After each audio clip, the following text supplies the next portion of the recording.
ذرا تھوڑی سی علمی ہو جائے، اس کے بعد گفتگو کو مکمل کرتے ہیں۔ آپ کچھ اصلاحات بھی ذرا ہوتی ہیں کہ جب آپ تصوف میں آئیں تو آپ کو ان کے بارے میں کچھ معلوم ہو۔ دو لفظ ہیں، سہو اور سکر۔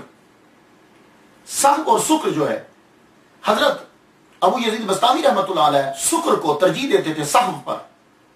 اب یہ ہے کیا؟ کچھ سمجھ میں آئے گی تو معنی سمجھ میں آتا ہوگا تو پتہ چلے گا کہ کس کو کس پہ ترجیح کیوں دیتے تھے۔ تو سن لیجئے، سکر کہتے ہیں نشے کو۔ وہ قرآن مجید کی آیت یاد آئی آپ کو، لا تقربوا الصلاۃ وانتم سکارا، تو سکر کہتے ہیں نشے کو۔ لیکن اب اس کا مطلب یہ نہیں ہے کہ تصوف میں نشہ بھی ہوتا ہے۔ اب سہو اور سکر ہے کیا؟ سہو کا آسان مطلب میں کر دوں تو ہوش، اور سکر کا مطلب آسان کر دوں تو مدہوشی۔ میں ایک شعر پڑھتا ہوں، اذا طلع الصباح لنجم راح تصابی فیہ سکران وصاح، جب شراب کے ستارے کی وجہ سے صبح ہو تو اس میں مست اور ہوش دونوں برابر ہیں۔ اب آ جائیے کہ سہو اور سکر ٹرمینالوجی اصطلاحات کا میننگ ولایت کے اندر، تصوف کے اندر کیا ہے، یہ اگر آپ تصوف سیکھتے ہیں تو آہستہ آہستہ میں بھی اس کو بھی شامل کر رہا ہوں ان کے اندر۔ جب ولی کامل غیبت سے، غیوبت سے، غیب ہونا سمجھتے، دنیا و مافیہ اور بعض اوقات خود سے بھی غائب ہو جاتا ہے، تو اس سے غیبت سے جب وہ احساس کی طرف آتا ہے تو اسے سہو کہتے ہیں۔ اب غیبت ہے کیا؟ میں آسان کرتا ہوں۔ آدمی بیٹھا ہوا ہے، آنکھیں کھلی ہوئی ہیں، چیزیں بھی نہیں دکھ رہی، یہ ہے سکر۔ یہ نہیں ہے اس نے کوئی نشہ کیا ہے، یہ ساری چیزیں پڑی ہوں گی، اسے نظر کچھ نہیں آئے گا۔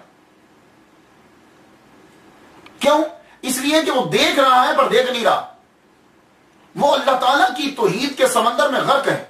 اس کی مثال دیتا ہوں میں، حضرت جنید بغدادی رحمۃ اللہ علیہ تشریف فرمایا، تب بڑھاپا طاری ہو چکا، بہت عمر ہو چکی، اور آپ کی زوجہ محترمہ بھی بہت بوڑھی۔